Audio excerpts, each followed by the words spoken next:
Okay, good evening, media and friends. Thank you for coming down to today's press briefing on the update on the train incident at Joo Koon station that happened this morning. Now, before I start with the presentation, maybe I'll just introduce people on the panel here. My name is Chong King. I'm the Deputy Chief Executive of LTA. Alongside with me from SMRT, Alvin Keck, Senior Vice President for Rail Operations, SMRT Trains, and Bob Kiet, Senior Vice President for Future Systems, SMRT Trains. And also I have Roger Lim that's there. He's in charge of the Circle Line. On my left, Leong Kok Wing, he's the Group Director, Rail Systems Engineering from LTA. And then I have my friends from Thales. Thales is the contractor who is responsible for the re-signalling of the entire North-South East-West line. So I have with me Peter Thorn and also Frederick. Frederick is the Senior Vice President in charge of the Southeast Asia business for Thales. And of course, Rakan is one of the key engineers working with Thales. So let me begin. This morning at about 8:18 a.m., a train heading the direction of Tuas Link Station, that means westbound, stopped at Joo Koon Station to detrain passengers due to an anomaly in the train signaling system. This at 8:19 a.m., 1 minute later, a second train stopped about 10.7 meters behind the first stationary train. This is in accordance with the safety protocol of the signaling system protection that ensures safe stopping distance between two trains. At about 8:20 a.m., 1 minute later, after detrainment of the passengers from the first train doors then closed. But before the train could move off, the second train, under the new signaling system, moved off towards the first train and hit it. Now, Thales, LTA, and SMRT are investigating the incident. Our preliminary finding is that the first train departed Ulu Pandan Depot with a software protection feature, but the feature was inadvertently removed when the first train passed by a faulty signaling circuit. This train then arrived after finishing its journey to Pasir Ris and back. It arrived at Joo Koon Station without this feature. The removal of this feature resulted in the first train giving off a train profile on the new signaling system of a 3-car train configuration instead of a 6-car train configuration. So as a result, the second train detected that the first train as a 3-car train and misjudged the distance between the two trains, therefore resulting in the collision. Thales has confirmed the old and new signaling systems continue to be safe for operation. The East-West line is currently running on the old signaling system from Pasir Ris to Pioneer, and the new signaling system from Joo Koon to Tuas Link. In other words, the East-West line has two signaling systems. Okay? The old one from Pasir Ris to Pioneer, and the new signaling system from Joo Koon to Tuas Link. As a precautionary measure, trains will go through an additional layer of control measures and manual checks before they are deployed. Operations from Joo Koon to Tuas Link will also be suspended on 16 November 2017 while we conduct assurance checks with Thales. In the meantime, bus bridging will be deployed for the affected stretch for the duration of the suspension. So with that, I will now invite the press if you have any questions, and invite my colleagues to also add on if there are any clarifications needed. Hi, I'm a colleague from Battalion. Yes. The distance between the first and second train, yes. Is it the normal distance when you stop normally? Okay, in the CBTC system, the new system, that 10.7 meter is a safe distance considering the speed, because you have to remember the first train was actually stationary in front. So this second train that came behind actually stopped at a safe distance as was directed or as actually designed in the signaling protocol. Richard from Shingi. Yes. So you mentioned that the service between Joo Koon and Tuas Link will be suspended tomorrow, right? Yes. Is it for the whole day or is it for just a period of time? Okay, we are planning to suspend this for the whole day. So to give us adequate time and make sure that we do a thorough check along with Thales to ensure that there's no other similar type of signaling, faulty signaling circuits in the system. Sir, can you elaborate on the software protection feature? What is it about? Okay, this software protection feature is such that when the train actually has what we call 2 computers on board the train, one on each car, this for redundancy. If for whatever reason, the communication cable between the 2 VOBCs, or vehicle on board computers, are interrupted, it will actually create this lack of communication between the VOBCs will result in the train being observed as a 3-car train profile.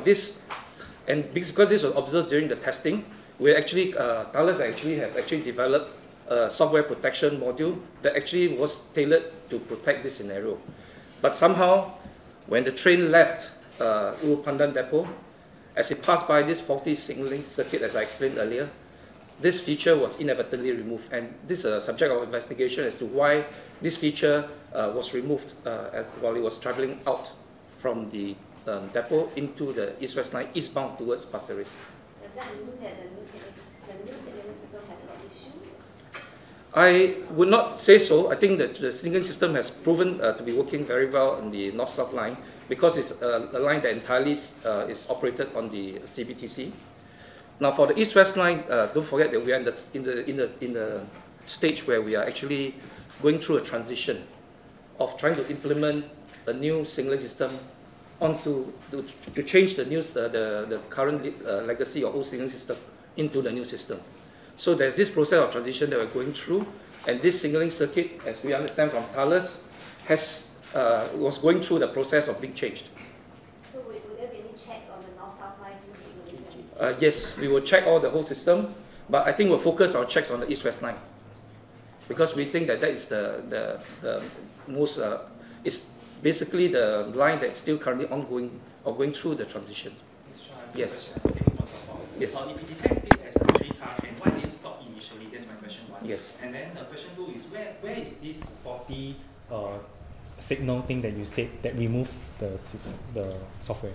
So as I explained just now, this software protection module, what it does is that once the train is identified as a 3-car because of the fault in the break in communication between the 2 VOBC, automatically there's a module called NCO, what we call non-communication obstruction. And this feature will actually provide an envelope of protection around the train.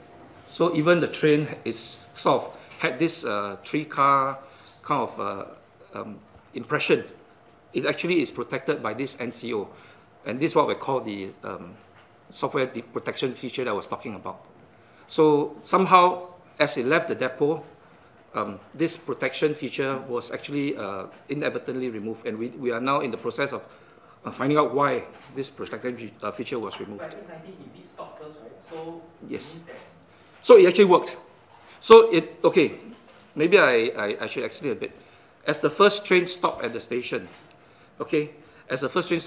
there is a process where, because of the restricted mode of operation, station staff had to come in to do what we call open and close the doors, especially the screen doors. So as they do that, the system actually imposed what we call a close down of the track. So in other words, it actually physically protects, or rather through software protects the train, another train from coming in. So that became the stopping point for the train behind. So the train behind actually observed that stopping point and actually stopped, and at the right distance. So actually, all this worked according to the design. Sorry, Mr. Chua, Yes. does that mean if the 2 trains were travelling on the tracks and did not have that stopgap measure at the station, they could have possibly gone and collided along the train tracks? Because it would have registered the front train as a 3-car train, right? Maybe I'll pass this question to Peter. I'm not sure I understood the question. Could you? Because you're saying now basically the reason why there was a 10.7 meter stoppage was because when the train stopped at the station, it had a protection mode such that any oncoming train would recognize that there's this 6-car train in front of it. Yes. Given that, so if they're on the train track, would it then mean that it would not have that stopgap protection measure and it would then register the first train as a 3-car train? And could have possibly hit the train because they would have thought it's a 3-car Basically, train. the system recognised it as a 3-car train as opposed to a 6-car train. Okay, So it's therefore, only because it was stopped at the station that they recognised it as a 6-car train and stopped for 10.7 meters. To all intents and purposes, yes. So what would be the distance if it's a 3-car train? The safety distance between the 3-car train? So there isn't really such a thing as a 3-car train configuration. It's 6-car. If a train has a fault, i.e. we lose communication at one end of the train, then it can be seen as a 3-car train. As Mr. Chua has explained, you get this software system that protects that train. The safety distance between the trains varies according to the speed. Our Thales system is it's a dynamic signalling system, whereas it will increase the distance, the safety distance between trains according to the speed. So the slower it goes, the closer the trains can be together. The faster the trains are travelling, the greater the distance. So what was the speed of the second train? I believe at point of collision it was 16 kilometers per hour. It was at a low speed because it's only a very short distance away from the train in front. Yes. 1/6. 16 So the kilometers. picking up speed was at 16 when it hit, you say? We estimated it's about there because given the distance about 10 odd meters, so that was about the speed at the time where it hit the first train. Was there any train conductor? Sorry. Was there no way of having, if there was a driver inside, for it to manually stop and have move? Well, the driver was on the train. Maybe Alvin, you want to share about? I think the point is that it was 10.7 meters away, relatively close, and the movement before it came in contact with the front train was only 10 seconds. And the real train was in an automatic mode. So the train captain actually don't have to drive the train. Yeah. So it was too fast a reaction time, is it, for the driver to do? We are still investigating, downloading the logs to establish the ability for him to react given the short distance and the short time period. Can the driver override the signaling system? There are a system in the cab where he can depress to apply brakes. Did he apply? This is what we are investigating now. So you're not sure. Yeah, we are looking at the logs. Can you share more about this driver? Is he new staff? He is 1.5 years of driving experience on the main line, so not considered inexperienced. Were the two staff hurt, the drivers? The real driver was injured. The real train captain was one of the people who were injured and seen by the hospital. The other one is not. The other one? Because there were two SMRT staff. Yes, the other staff is assistant station manager who were in the train getting ready to help commuters and detrain the passengers. The first train. Yeah. So can I ask how bad was the collision between the two trains? What was damage, if any? The trains have been brought back to the depot. Our initial checks is that actually the coupling gear actually worked as designed. So what happened was that the coupling gear actually took up most of the impact force. So the car body itself, we so far find that there is minimal damage. So the damage was confined to basically the couplers and also perhaps the gangway between the first car and the second car. And this is something that we're checking. But so far, this is our preliminary finding. Just now you said that the collision occurred after the train was completed and doors were closed. So Yes. were all the injuries on the rear car? Yes. But there was one staff was on the front car.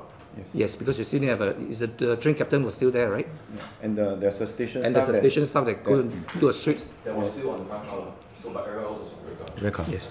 Can you tell us what sort of injuries did the passengers sustain? Basically, most of the injuries were related to knocks and falls and bruises. I think, if I'm not wrong, one had a face injury with tooth broken. And then there are others, I think a few with face injury. I think they hit the handhold. And but I think there was one which I think fainted because of low blood sugar level or something like that. Yeah. How is SMRT helping the passengers, injured passengers? We have care teams deployed on scene right from the beginning to assist in the passengers who sustained injuries. Our senior management, including our chairman and CEO, visited the commuters at the hospital, and then we are still keeping in touch providing all the care that's needed to the 28 of them who were seen by the hospital. We do have a process in place. Okay, we will be looking at it. Out of the 28, most of them were discharged already, except for 3 that are still admitted for further observation. What about, we understand there might have been some who might not have sought help initially, but upon going back home, they still have some injuries like outpatient things. How can they go about? They can approach us at any station, yeah, and we will assign our care team to coordinate and link up with them. So they need to prove that they were on the train, or how they do that? We will look at his or her travel record, yeah, and then we will know whether he or she is on the train. Sorry, do you know how many passengers there were on the second train? 517. Yeah. 517. First train? First train empty. Empty, the train. How about the 3 awarded, still warded in the hospital? Can you elaborate what's the injuries? We haven't got an update. I think if you want an update subsequently, the Corpcoms will give you the necessary update. Tomorrow, when Tuas West Extension is going to suspend service, what kind of checks? Along with Thales, we first will zoom in on East-West lines. I think those things are related to the signaling circuits, the similar type of signaling circuits. Those will be the primary priority. Maybe Thales, you want to add? Is there any more things that? We'll be looking at the individual circuits where we suspect that this fault could come from. We're also looking into all of our systems, all our software. Have you all pinpointed where is this faulty circuit as of now? We have, yes. Are you able to share at which point of the line? Well, the investigation is still ongoing, obviously. So I'm not able to pinpoint exactly where this circuit is now. I'm quoting from I want to clarify. So there's 2 protection systems you're talking about here. One is the station protection system and the train-to-train protection system. Is it? Because just now you say that when the screen door open and close, there's a protection system that stops the train. So, but then the train-to-train protection system is not working. So when the door closes, it hit the train. It moved and hit the train. That's what you're talking about, right? No, actually, the thing is that normally when you have got a 3-car train being detected, you would have got what Mr. Charles say, NCO, non-communicating obstruction. So that was the first layer. And when you have got this particular train that is non-communicating, the train can only move at RM speed, which is 18 kph. Alright, so it has got to move in. When it comes into a platform, it will not likely be able to communicate with the platform. So that thing is that the train will actually open the train door, but you need the platform screen door to be operated. Now, when you operate the platform screen door using the emergency screen door control, right? Then the track will actually make another layer of protection on that. Right? So this is actually what happened, that you have got that particular layer of 2 layers of protection. Unfortunately, your non-communicating train, that one was lost, but you still have got a track circuit protection. So that's where the train actually stopped accurately. Right? But once the door is closed and the thing is lifted, then you will have a situation whereby the thing is that, look, the second train can actually automatically start. So basically, it started moving only after the first train door, yeah, platform door closed. Close. Okay, second question. The 10.7 meters, right, is it an international standard or is it standard that you all came up with? The 10.7 meters distance? I think that is a good answer. Yeah. It's international. So again, it's based on a whole number of factors. Yeah. It's specific to our system. It's not a national standard or anything like that. Yeah. But it is specific to all the calculations and all the parameters which go into our system. It's based on literally hundreds of different factors. So the distance, like I said earlier, will vary according to even the gradient of the track will have an effect on the distance, the safe stopping distance. So on average, normally what is the distance? There is no, I'm sure that you can calculate an average, I'm sure, but it really would range from, say, 10 metres, 40 metres, 50 metres, 80 metres at high speed. Are you able to give a range, upper limit and the lower limit? The lower limit is around about 10 metres. The upper limit would be 45 to 50 metres. 45 to 50, yeah. Will you be considering increasing the security factor? That has been discussed. It's part of the investigation. It's very unlikely that we will have to do that, in all honesty, but please allow us to complete that investigation before we make that determination. One last question. Is there a handbrake for the drivers to use? Like maybe it's when the second train, when it's stopped stationary, is it sort of a handbrake or something? It's EB. Like normally when cars do, yeah. There is, yes, in effect. Was he supposed to pull his handbrake? The handbrake of the train when he was stopped behind another train? Well, the brakes are applied automatically when the train comes to a stop, okay, in the automated system. There's automated brakes. Automated system, yes, it's automated, correct, yes, yes. Mr. Chow, when you talk about the software protection feature being inadvertently removed, can you expand on the use of that word? How can something be inadvertently removed? Was it by human action? So far, there are no indications that it's a human intervention, but really what we are saying is that there was a trackside signaling circuit that as the train passed through, because this trackside circuit was still undergoing a transition in terms of the conversion from the legacy, to the old system to the new system. So there was some work being done there. So this was still work in progress really as part of the resignaling of the east-west line. So as the train passed by this particular track circuit, we observed from the logs that this particular safety protection feature got removed. And what we are doing now, the investigation will try and find out why this feature was removed under this condition. So you don't know whether it dropped or what? You don't know yet. So it's just basically it's not there. Drop in terms of the software. It's a software. It's not something. It's not a physical. It's not physical product or physical thing. And are there any safeguards or backup to such an event? Okay, so actually some control measures that were talked about. Okay, basically in the meantime, I think we will be putting this additional control measures, such as if we see a similar kind of feature. Actually, this it will be displayed in the train control, driver's console. So with that feature, the driver can then be more alert to this particular thing. And also, maybe you want to add some more about what OCC will do on this. Yeah. So while Thales, LTA and us are still conducting the investigation, we will put additional checks and controls in place. We have already told our train captains to be a lot more vigilant in taking the train, even if it's been driven in an automatic mode. That means he don't have to drive the train, but he has to be vigilant. And secondly, we have increased the separation of the trains, between the distance between two trains while they are traveling on the both lines. Okay, until we are satisfied with the findings from the investigation. So can we expect there to be a bit of time, delay that this?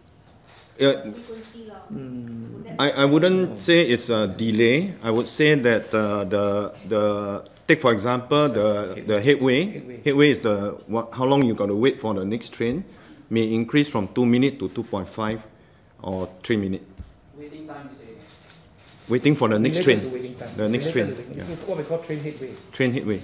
Yeah. So it could be additional 50% more waiting time from 2 minutes to 3 minutes. Yes, it could be. Yeah, but we will keep the capacity and the flow going while the headway is lengthened slightly. This is an interim measure, as we make sure that we want to make sure that we thoroughly investigate and make sure that we understand fully what the cause is and have the right measures in place. Once we go there, then we can be able to revert back to the previous headway operation. This is just something that we are making additional precaution measures. Is this measure related to the slowness of what North South Line is experiencing today, this afternoon? People have been saying that something. Yes, we have already put in place the separation, increase the separation of trains. So what they experience perhaps from this afternoon onwards is yes, the entire line, north, south, and east, west. Separation in terms of distance, how much more is it? We don't actually count by distance. We count by the time, the headway. Yeah. How many tax expected to be affected tomorrow? Shouldn't. Shouldn't. Train service will still be available.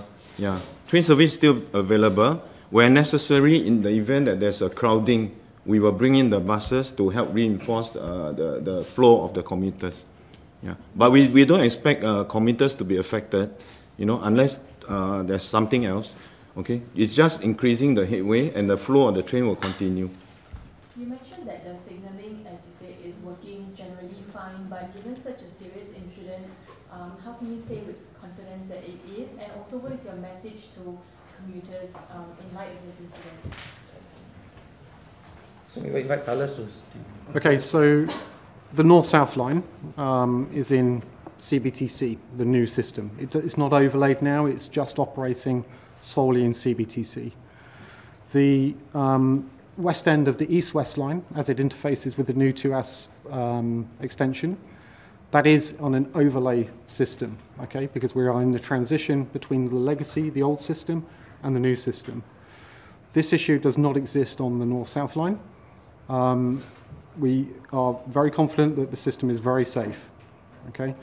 The investigation for today's incident is obviously still ongoing and will be ongoing for some time. Okay. Does this mean that the switchover for the east-west line for the new signaling system, the timeline may be changed or it will be suspended for now?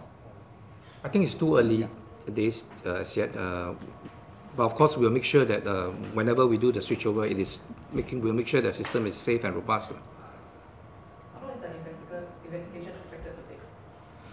I think the technical investigations, we need some time to make sure that we collect all the data from the trains, from the OCC, and from the track side. And we have a bunch of experts, both here and in Toronto, that's now looking at the data. And we'll try our best to expedite and try and pinpoint the cause of it and what actually happened. And so we are not letting down in terms of the urgency. So obviously it's in our interest to try and restore back the system as soon as possible, but only after we have determined that it's safe to do so. Is SMRT helping with the medical fees of the patients, the passengers? Sorry, I didn't catch. Medical expenses. The medical fees. Medical expenses. Yeah, as I said, we have a process in place. We'll be looking at this through our care team. This is a question from Thales. Is this incident or this occurrence observed anywhere else in other operations in the world? No, we've never had an incident of this nature. In fact, the CBTC system, the Thales CBT system is, I think, on record as being one of the safest systems. We've never had actually a collision. I'm judging from today. So is this the first time that the software removal has ever happened? Yes, it is. It's the first time. Can I also ask, when we talk about removal, are you able to sort of further break it down for us? I mean, did it totally disappear from the system? Or? I'm really not able to break it down at the moment. We have something around 160 engineers at the moment actually engaged on the project and engaged on this incident. We're doing everything we can to come to a conclusion as quickly as we can and to give as many details thereafter as we can. Just to clarify again, if the system was in place and it wasn't removed, yes, it would have been observed as a 6-car train and the second train wouldn't have moved off as fast as it did. Kind of, yes, sort of. The system would still see it as a 3-car train, although the protection, let me say, bubble around that train would have protected it as per a 6-car train. So the software bubble, if you like, for want of a better word. Why is the default for 3-car train if a 3-car train doesn't exist on the north-south and east-west lines? Sorry, could you repeat the question? Why is the default a 3-car train when the 3-car configuration doesn't exist? Because if you get a fault on a train, such as it has 2 computers, one each end. If one of those computers were to fail, if there could be maybe a wiring issue on the train itself that could sever the link between the 2 ends of the train, then it would be seen only as a 3-car train, not a 6-car train. There is no such thing in essence as a 3-car configuration, but the system has to recognise if there is a fault, then it will recognise it as a 3-car train and then apply protection around that 3-car train. The protection system, is it controlled by the central system or is it by the train itself? Means the train operator can turn it off or? Yes, it's train-borne intelligence system, but also there is a centralized element to that as well. So both the train operator and the central system, the signal operator, they both have access to whether turn it on or turn it off? Kind of, yeah. There's various functions that can be performed on the train or actually at central. Yeah. Has human error been ruled out completely? Has human error been ruled out entirely? I think as in all incidents, we will also need to look into this aspect as part of the investigation. So who will be held responsible for this incident, or who are the teams that you guys investigating? I mean, currently we're working jointly together, but primarily Thales is the supplier of the system. So we're looking with Thales in terms of the solution and also to convince both SMRT and ourselves that the system is safe. But we are working closely with Thales because we need to support them in terms of allowing trains to be made available for testing, access and things like that. So we will work as a team, but primarily the responsibility for the signaling safety is with the supplier, Thales. The two new trains, right, are they new trains to the phase? Not really. These are the KSF trains. The trains that are supplied by Kawasaki Sifang. They were purchased under the when we did the JEMP, the Jurong East Modification Project. Yeah, there was about we came to service about 2011, around that time. Question for SMRT. Yes. So do you have a message for commuters that is relating to their confidence in your ability to run a safe operation? We take advice from Thales and LTA with regard to the continuation of the operation. But as what is mentioned by Mr. Chua earlier, we have already put in place control measure and additional measure to separate the train. And for tomorrow onwards, we will suspend the operation from Joo Koon to Tuas Link, as mentioned earlier as well, while investigation is still ongoing. The Central Line came down this morning as well as the East-West Line, and currently the North-South Line is delayed. So is there something more that SMRT can share with us? Circle All the three lines. On the Circle Line, maybe I get Circle to share. this morning was signaling fault, so it actually led to a service degradation. So the encounter was between two stations. So as a result, the train is going to go at slower speed. There's no disruption, slower speed. So as a result, that caused a degradation overall in the network. But we should resolve it by in the morning. Right. It's a separate signaling system on the Circle Line, just to be sure. These are totally unrelated incidents. It just so happens that both happened today. So how long can we expect the longer headways of up to 3 minutes to last? And my second question is, why did it take nearly 3 hours for SMRT and LTA to sort of issue a statement on the incident at Joo Koon? Okay, the restoration of the train service, I think is something that we'll have to work closely with Thales and SMRT.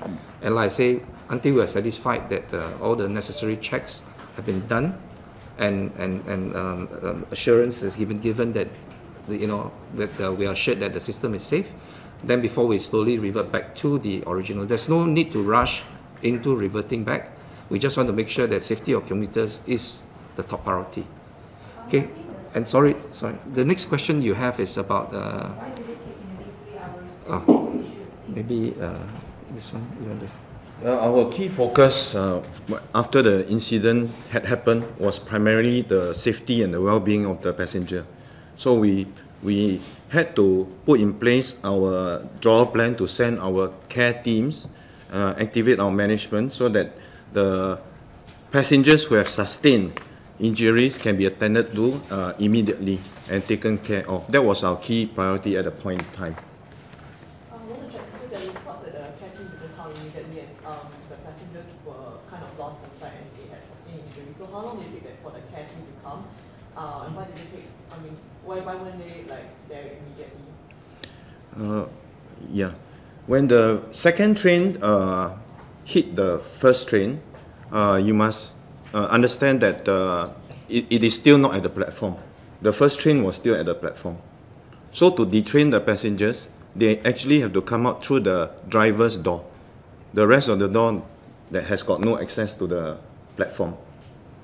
So all the passengers had to be detrained via a single door through the train captain's driver door to gain access to the platform before they can be attended by our station staff and SCDF personnel. But was the care team already there on site once the thing happened, or were they deployed from a different station from the office? We immediately activated station staff in a neighboring station to that station, whereas our care team were also dispatched concurrently from here to Joo Koon. Are there, in terms of the train captains, are they trained to react to such situations in terms of any emergency exercises? There's no issue with this person's training record. Just generally speaking, train captains, Yes, do they have the training? they are trained, yeah. And so the first train had stopped at the station, right? And the second train came forward. So was it meant to be a rescue push-out train operation? Not at that time. I think because the first train was meant to be able to move off in restricted mode to the depot. Okay. Actually was going to be pulled out of service. Right. So, but before it could do that, we had this accident. In light of recent events, especially, how concerned are you that commuters might be losing confidence in the way SMRT is handling train operations? I think obviously the situation is not very satisfactory. I think it's something that as LTA we are quite concerned. But we work closely with SMRT because I think this particular incident, there's more than just the train operations. There's a technical bit of it. And so we really need to make sure that we are very clear in terms of the responsibilities. But in other areas, we have been supporting SMRT in terms of joint team meetings to go through with them on all the technical issues, and also been working very closely with them at different levels. So I think this is something that we want to continue to work at SMRT. And like I say today, this incident really is something that is involves some technical aspects, and this is something that we will need to also iron out with Thales. So thank you very much, ladies and gentlemen. Thank you.